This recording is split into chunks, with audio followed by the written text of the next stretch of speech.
Assalamualaikum. Dalam episod sebelum ini yang bertajuk Penciptaan Roh dan Perjalanannya, saya ada bentangkan bahawa pengetahuan kita berkenaan perihal ini adalah sangat sedikit dan Rasulullah sendiri menyatakan perkara yang sama di dalam sabdanya. Satu perkara perlu diberi perhatian ialah konsep roh ini tidak unik hanya kepada Islam sahaja. Bahkan konsep ini juga ada di dalam banyak kebudayaan dan juga agama lain dengan pemahaman yang pelbagai malahan telah wujud sejak dari peradaban zaman kuno lagi. Adalah penting untuk kita memahami konsep ini, agar kita dapat membezakan di antara konsep roh yang selaras dengan Islam, ataupun ianya adalah konsep roh dari agama yang lain. Jadi dalam episod kali ini, kita akan membincangkan konsep roh dan elemen berkaitan lain yang membentuk kesedaran ataupun disebut sebagai consciousness. Ini adalah hakikat sebenar kejadian manusia. Ini bukan ilmu makrifat. Teruskan menonton hingga tamat, agar kita sama-sama mendapat manfaat. Allahu Akbar, Allahu Akbar.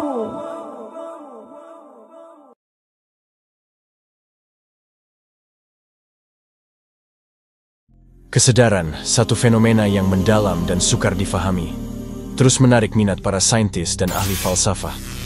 Satu eksperimen yang gagal pernah dilaksanakan oleh Duncan McDougall pada tahun 1907. Eksperimen yang diberi nama 21 grams eksperimen ini dilakukan dengan menimbang pesakit yang nazak. Kemudian sebaik pesakit itu mati beratnya ditimbang lagi, dan bacaan menunjukkan perbezaan berat jisim sebanyak 21 gram. Duncan cuba membuktikan bahawa soul mempunyai berat. Eksperimen ini dikatakan gagal disebabkan banyak kontroversi yang dilakukannya dan masalah lain yang berlaku semasa eksperimen dijalankan.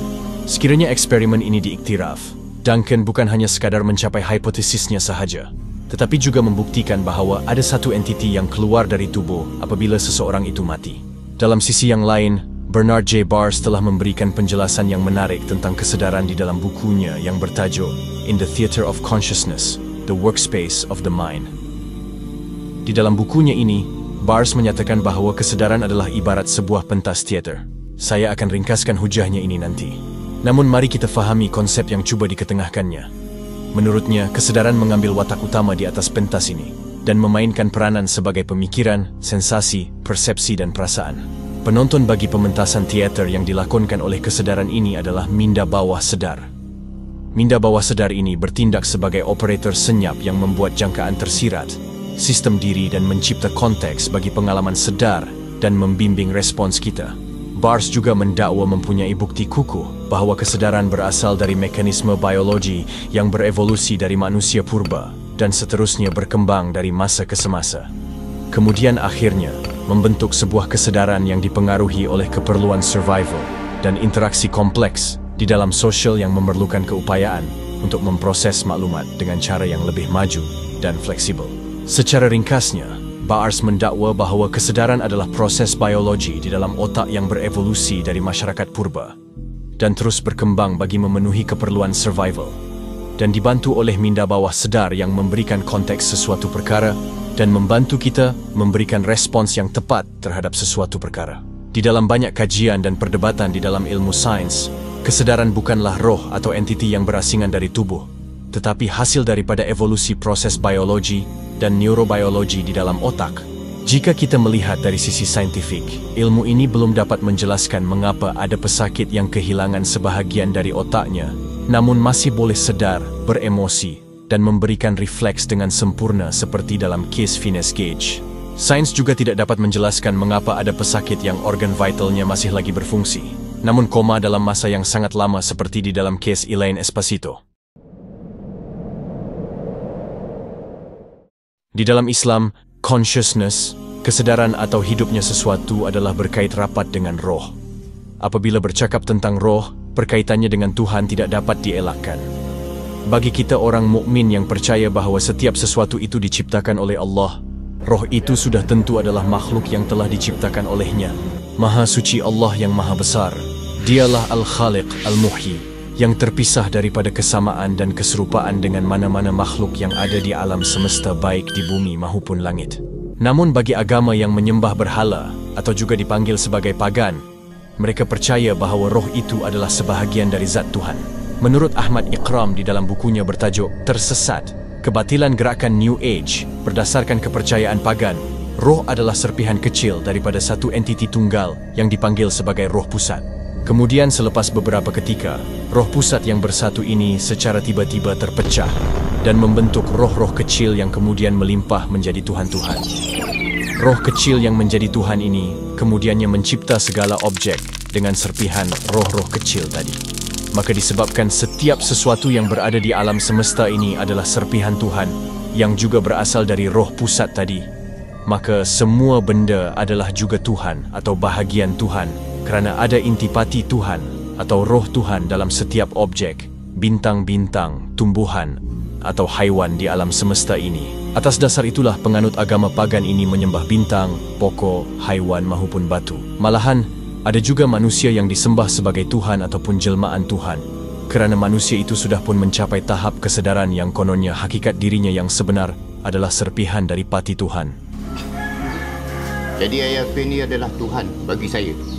Konsep the essence of God ataupun pati Tuhan di dalam makhluk ini sangat mirip dengan konsep di dalam agama pagan. Disebabkan inilah, penganut agama Yahudi dan sesetengah mazhab Kristian amat menentang doktrin mainstream agama Kristian dan melihat mereka sebagai penyembah berhala. Di mana, menurut doktrin di dalam agama ini, Yesus alaihi salam adalah merupakan the essence from God. This video is about Jesus is the exact essence of God.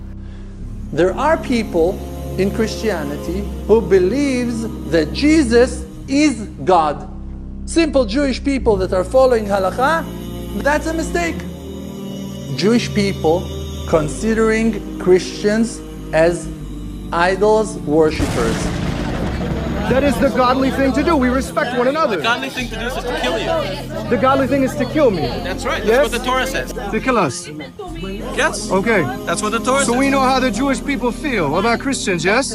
That you discriminate against Christians. Christians are idol worshippers. Dalam pada para saintis meraba-raba dalam kegelapan cuba untuk memahami pengertian kesedaran ataupun consciousness, Allah telah pun memberikan panduan dan ilmunya berkaitan perkara ini. Konsep roh, nafs ataupun jiwa, aql ataupun akal, dan qalb ataupun hati memainkan peranan penting dalam memahami hakikat manusia dan hubungannya dengan Allah Subhanahu wa Ta'ala. Keempat-empat elemen ini bercantum dengan jasad dan saling berkait antara satu sama lain, membentuk identiti dan kewujudan manusia sebagai organisma yang bernyawa, mempunyai emosi dan persepsi, memiliki daya intelek dan juga memiliki mekanisme seperti pergerakan dan seumpamanya. Ruh adalah elemen penting yang dianugerahkan oleh Allah kepada manusia dan makhluk lainnya. Ruh adalah sumber kehidupan dan yang membezakan antara benda yang hidup dan yang mati.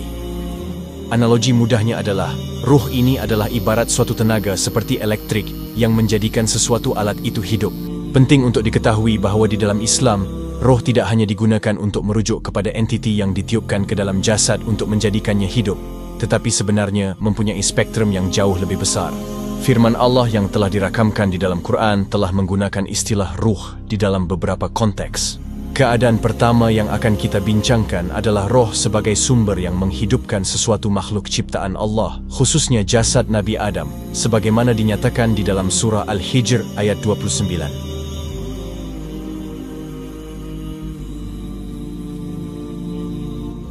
Di dalam ayat ini, Allah Azza wa Jalla yang juga bersifat Al-Khaliq telah meniupkan roh yang telah diciptakannya ke dalam tubuh Nabi Adam untuk memberikannya nyawa dan menjadi hidup. Kronologi perjalanan bermulanya penciptaan jasad Nabi Adam, kemudian Allah meniupkan roh ke dalamnya. Selepas itu dikeluarkan semua roh-roh dari tulang belakang baginda, sehinggalah ultimate-nya dihimpunkan di padang mahsyar. Telah saya bentangkan di dalam video sebelumnya berserta dengan rujukan. Sekiranya tuan-tuan dan puan-puan belum lagi menonton video itu, mohon agar ditonton juga videonya bagi memberikan konteks yang lebih luas dan selaras dengan apa yang saya cuba sampaikan di dalam episod ini. Keadaan lain yang Allah menggunakan perkataan roh adalah dengan merujuk kepada malaikat Jibril yang mengirimkan wahyu di mana lazimnya wahyu ini menghidupkan hati-hati manusia dan sebagai rahmat serta petunjuk kehidupan, seperti yang disebutkan di dalam surah An-Nahl ayat 102.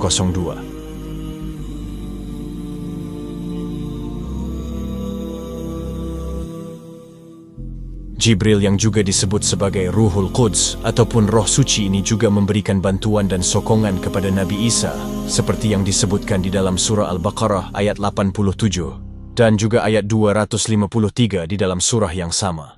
Malaikat Jibril juga dipanggil sebagai roh yang amanah, yaitu Ar-Ruh Al-Amin, seperti di dalam surah Asy-Syu'ara ayat 193. Jadi ringkasnya, Malaikat Jibril itu adalah suatu roh seperti yang telah disebutkan oleh Allah di dalam firman-firman-Nya.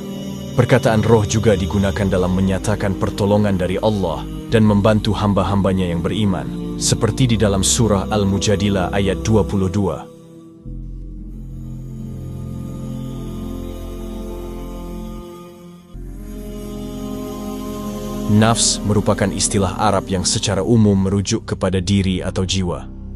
Dalam Al-Quran dan hadis, istilah nafs disebutkan berulang kali dan memiliki beberapa makna bergantung kepada konteksnya, seperti jiwa, darah, badan, tubuh, dan diri seorang manusia itu sendiri. Perkataan nafs dan roh juga seringkali mempunyai makna yang bertindih antara satu sama lain. Sebagai contoh, di dalam hadis yang Rasulullah menyebut nyawa dicabut dari jasad Abu Salamah, perkataan yang digunakan adalah nafs dan bukannya roh. Ustaz Profesor Haji Abdul Somad telah menjelaskan pengertian nafs ini secara ringkas dengan begitu menarik sekali. Kredit kepada beliau untuk penerangannya ini.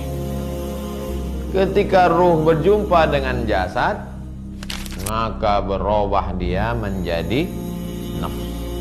Setelah dia menjadi nafs, dia punya keinginan. Sebelum ini tak ada. Keinginannya itu disebut dengan hawan nafs. Apa keinginan-keinginan dia? Ingin dipuji, ingin disanjung, ingin dimuliakan, ingin itu, ingin ini, ingin itu, ingin ini. Maka ada yang diturutkannya saja. Itulah dia disebut dengan nafsul ammaratu bisu. Ada pula yang dia kadang-kadang baik, kadang-kadang tak baik. Itulah dia namanya nafsul lawwamah. Tapi ada yang si nafs tadi bisa dia melawan itu semua, lawan keinginan, lawan ingin makan, lawan ingin minum, lawan ingin ribah, lawan ingin makan haram, melawan yang haram namanya takwa, melawan yang syubhat namanya warak, melawan yang halal demi untuk menjaga nafs namanya zuhud. Maka dia menjadi mutmainnah. Bukan dia tiga, dia satu, tapi sifatnya tiga. Maka secara ringkasnya, nafs adalah gabungan ruh dan juga jasad bersama-sama. Nafs inilah yang membentuk personality diri kita sama ada menjadi orang baik, atau sebaliknya yang dipandu oleh hawa nafs. Jadi, roh adalah perumpamaan tenaga bateri yang menghidupkan, manakala hawa nafs adalah prosesor yang membentuk personality. Hawa nafs ini diimbangi oleh mutmainnah yang memastikan kita sentiasa berada di jalan yang lurus. Asal perkataan aql dalam bahasa Arab adalah bermaksud mengikat. Di zaman pra-Islam, istilah ini digunakan dalam konteks mengikat unta untuk mengelakkannya merayau terlalu jauh. Perkataan ini mempunyai makna metafora apabila diterapkan pada nilai intelek. Aql adalah anugerah Allah yang membolehkan manusia berfikir, merenung, dan memahami. Melalui aql, individu dapat mengenali tanda-tanda Allah dalam alam semesta, membezakan antara yang benar dan yang salah, serta membuat keputusan yang tepat berkaitan moral dan etika. Dari sinilah dalam bahasa Melayu perkataan akal mendapat namanya. Al-Quran dan hadis sering menekankan penggunaan akal sebagai cara untuk mencapai pemahaman yang lebih mendalam tentang iman dan dunia. Islamlah satu-satunya agama yang menekankan umatnya untuk menggunakan intelek dan reasoning dalam menilai sesuatu perkara. Dengan menggunakan akal, orang beriman dapat mengukuhkan iman mereka, memperbaiki perilaku, dan pada akhirnya mencari hubungan yang lebih dekat dengan Allah. Qalb merujuk kepada hati dalam dua makna, yaitu fisikal dan rohani. Kata ini secara harfiah bermaksud untuk berpusing dalam bahasa Arab, menunjukkan bahawa hati sentiasa berada dalam keadaan bergerak dan berbolak-balik. Berkenaan hati yang berbolak-balik, sebuah hadis berstatus hasan berkaitan doa yang sering diamalkan oleh Rasulullah sewaktu bersama dengan salah seorang istrinya Salamah. Telah diriwayatkan oleh Syahr bin Haushab. Hadis ini dihimpunkan oleh At-Tirmidzi di dalam bab doa.